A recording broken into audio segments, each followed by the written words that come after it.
Hi, this is Becky from Witch Creek Cemetery, along with Pumpkin Acres, and a lot of our friends here to do a Halloween tombstone workshop. Some of the things that we're going to need is a piece of 2-inch styrofoam. I don't know how exactly.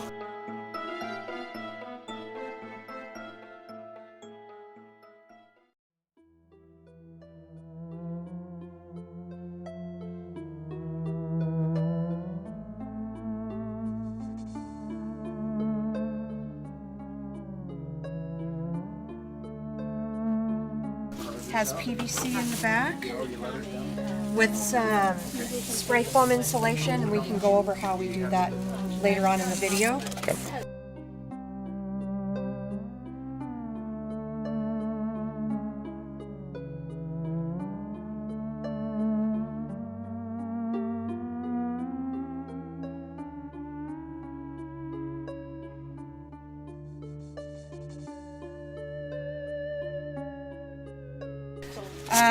We leave the plastic on to protect the styrofoam, because once you print out your epitaph, you're going to want to glue it with some spray adhesive. If you don't keep this on, it will definitely eat through. So basically print these out on your computer. I like to use Publisher on my laptop. Do my own font, cut this out, and place it however you want with the glue.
A 45-degree angle.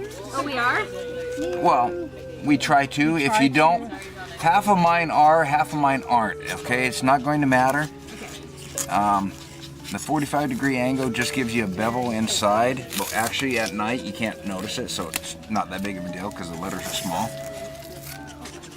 And I go in about a third of the blade, a third to half of the blade. And just follow the lines all the way around. Oh, can I take this off? Yeah.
That'll make your nice deep ones, and that'll take off the corners very nicely.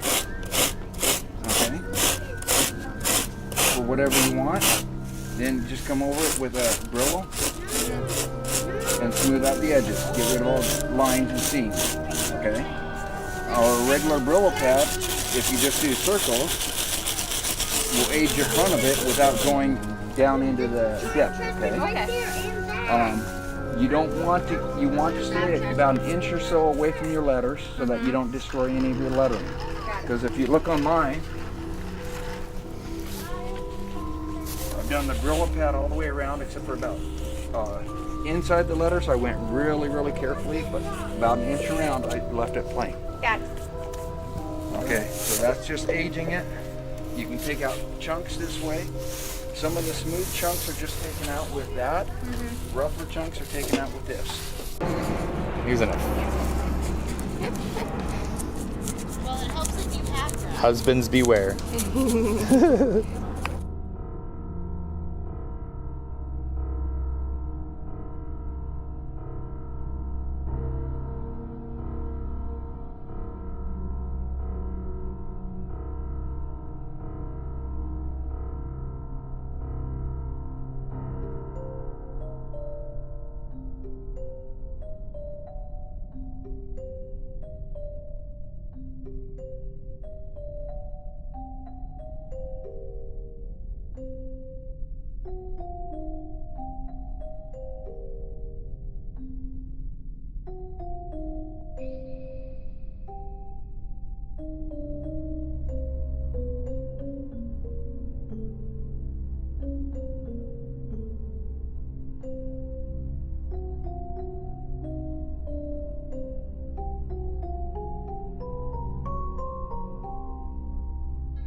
And what that does is now you can feel that now this is hard. Oh yeah. Okay, so I like to do the whole tombstone that way. Be careful around the letters. You gotta be careful around the letters, just like I showed you.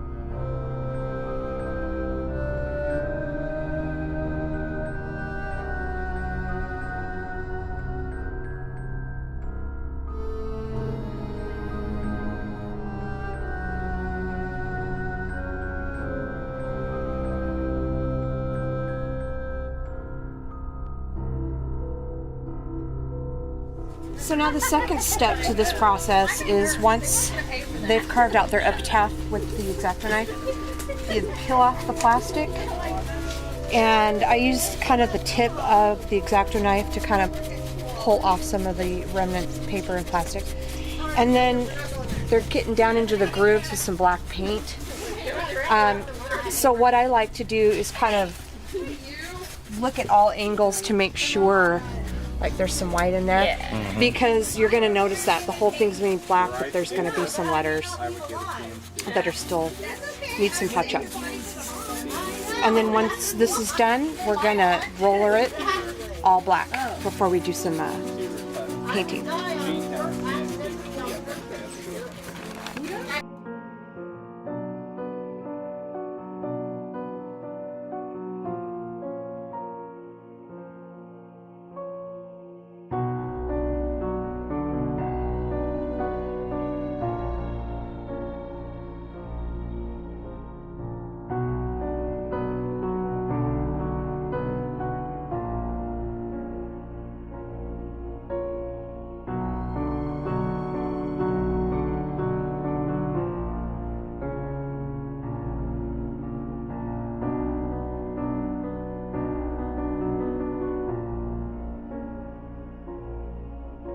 when I do this, I've seen techniques where you go over it with a sea sponge, a couple different colors, but I find that I'm going to go back over it anyway to do my own details, so I kind of think it's overkill. But what I do is I get a damp sponge and I put gray, and I do little splotches of white and black, just here and there. When you're doing it, you want to rotate your hand so you don't have that sponge stamp on there.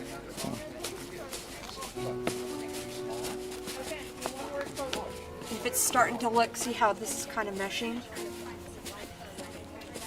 You can go back over and kind of blend it. But I find the more that you mess with it, you're going to lose that bubble look. Right. And you want to be really careful when you're going over the words not to make too much pressure on it, or it's going to squeeze into your letters. I should just have a folder just for you, really. So this is, see how this is kind of dry? You can go back over it.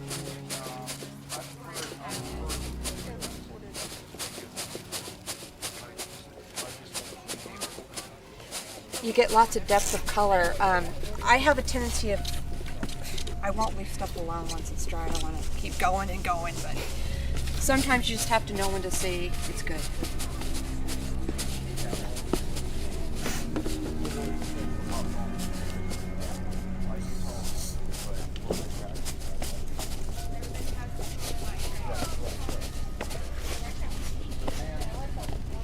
Yeah, we want to get the sides too. Here.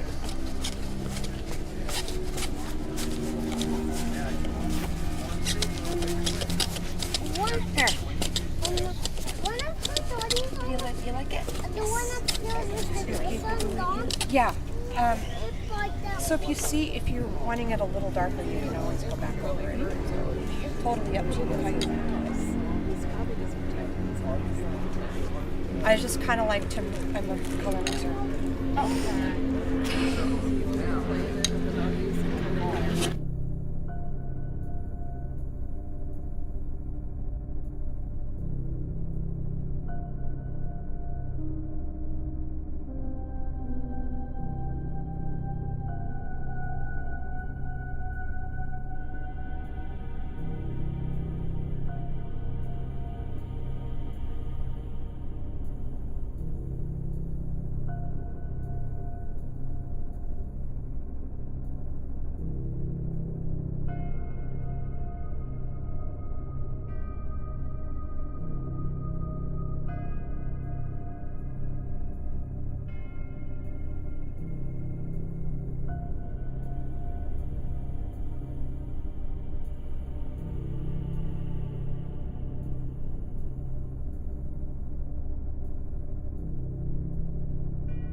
When all of that's said and done, we can take you just dry brush a little bit of black.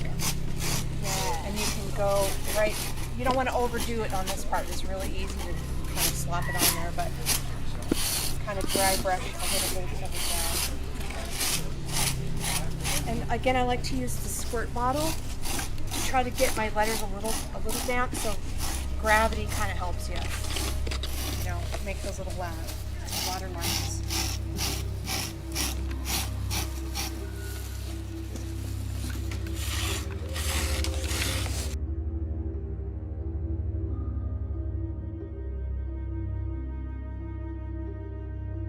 What is that? This is liquid nails. Works really good for these kind of projects. I tried hot glue one time. Not a good idea. Okay. Doesn't really stick for very long. The exterior or interior?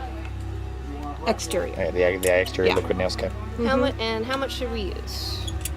Probably another dab of that, yeah. I love liquid nails. It's like nails. but only liquid? Okay. Yeah. There you go, yeah. Are we good? That's great. Great. I will pass this on. Okay. Liquid nails. You could even push it down into the foam to make kind of like a So Monster Mac flowers. I was wondering about that. yeah, I'm making a person. I was thinking of trying. So I buy these at the Dollar Tree, And I try not to stay. and I dip them in Monster Mud, and I do a whole bunch at the same time, let them dry.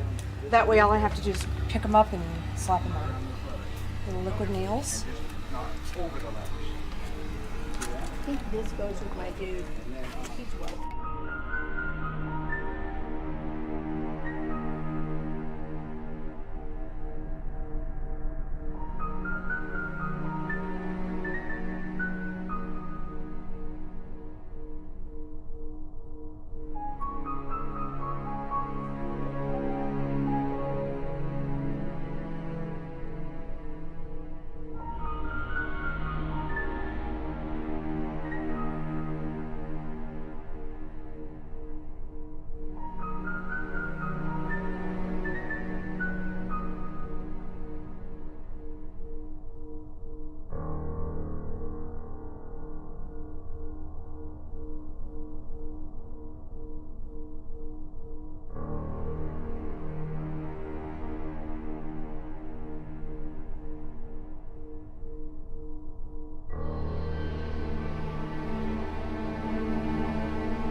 Troy Crivel. That's weird that I'm not in the shot. You're not used to that, are you? No, I'm not. I wanted to do a little more with the creators of the Tombstone class, and so I wanted to introduce them. Well, they're going to introduce themselves, and I'll tell you guys a little more about them, and maybe some little extra tips and tricks about tombstone making. So, who wants to start? Becky Hi. wants to start. I'm Becky Newman. I am the curator of Witch Creek Cemetery in Gresham, Oregon. I have been haunting since 1995, which is a long time, not to date myself. So yeah, it started with cardboard tombstones and a paper mache black widow that I made. And it's kind of morphed into this obsession with Halloween. Obsession's a good word. And Scott? I'm Scott Tangent. We run Pumpkin Acres up here in Portland, and I've been decorating since 1987, and we've been doing this house for about 9 years now. So we started with plywood tombstones, and we moved into the foam.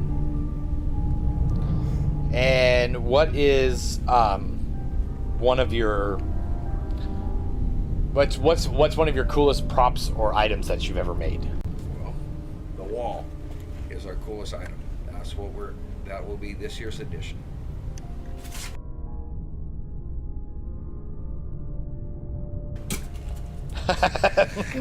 No, now it's not. And Becky? I think my most proud achievement is especially last year's facade, that 20-foot tall facade out of wood, and that was probably the most challenging.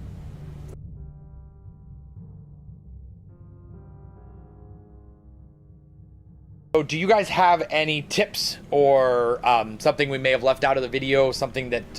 The only thing I suggest is sandwiching your rebar between 3 pieces of foam rather than using one, just for the stability and to thicken up the tombstone. And you want to show us that? Sure. What we're doing is we're taking a 1-inch piece, then we'll take a second 1-inch piece and we'll cut the groove and glue it right to there. throw your piece of piping right in the center. And I like to keep it 4 to 6 inches from the top of your tombstone. And then you'll add another piece to the top, gluing it all together. And the top piece can be anywhere from 1 to 2 inches. Nice. And that will prevent the breakage from the wind. Very cool. What? Hopefully. We all hope for that. So, is there anything else you want to add to your class, Becky? I think I covered most of everything, but I would suggest lots of detail. You know, it's one thing just to put a quote on there, or, you know, a time of date or death and, you know, birth. But I love like old flowers and things that you can find at thrift stores, and, you know, use your creativity. And you also have to remember there's no wrong way of doing a tombstone. It's totally what you like and your style. That's right. All right. Well, at the end here, I'll show a few examples of what you guys have done in the past. It was also in the promo video, but I'll add a few more to the end of this as well. And so for Chris Steffens and myself and Jim Erickson, I'd like to thank you guys for doing this class for us. And we had a lot of fun filming it, and I hope you guys had a lot of fun making them. I know that I learned a lot from it because I was there making, well, my wife is making the tombstones, but I learned while filming it.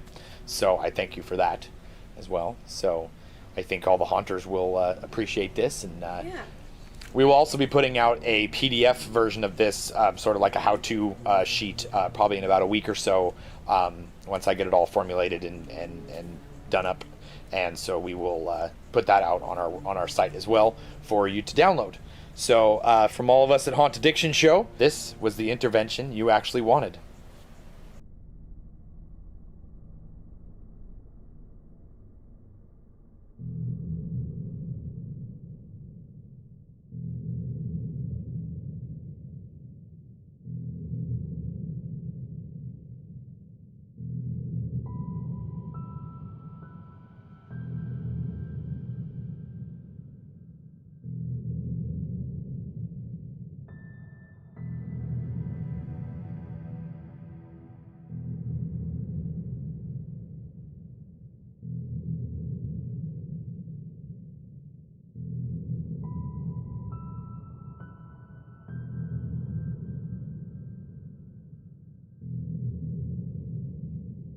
Okay, this is Troy with the Haunt Addiction Show, and I'm here with Becky Newman and Scott Tangen. How do you say your last name? Tangent. Tangent. Okay. I'm here with Becky Newman and Scott. What? Tangent. Tangent. Like a tangent. Tangent. Yeah, Tangent. There's no T on the end of it. Tangent.